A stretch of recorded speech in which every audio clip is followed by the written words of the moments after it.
صلی علی رسولہ الکریم۔ جو لوگ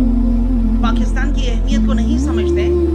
اور پاکستان جس مقصد کے لیے بنا لا الہ الا اللہ محمد رسول اللہ، اس نظریے کی حفاظت نہیں کرتے اور اس کے لیے محنت جد و جہد نہیں کرتے،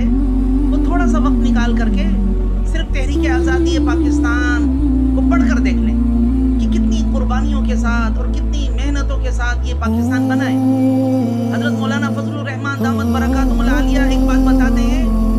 کہ انگریز نے جب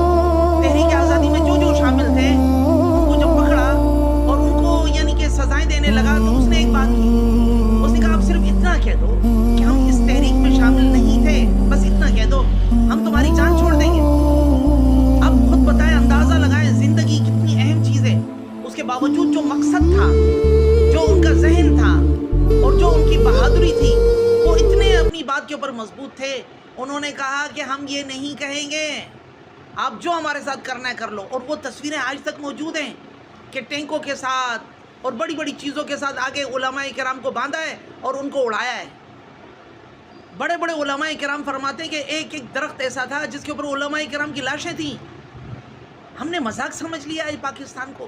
اور آج ہم سمجھتے ہیں کہ اس پاکستان کے اندر ہم اپنی مرضی کے یعنی قانون نافذ کریں گے، اپنی مرضی کی جو ہے نا وہ چیزیں، ایسا نہیں ہوگا حضرت۔ اس وجہ سے یہ ہم سب مسلمانوں کو سمجھنا ہوگا، ہر مسلمان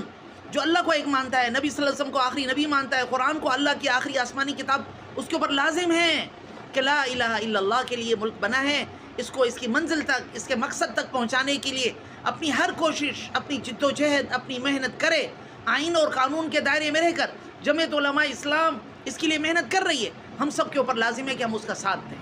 اللہ ہمیں پورے دین کی صحیح سمجھ عطا فرمائے۔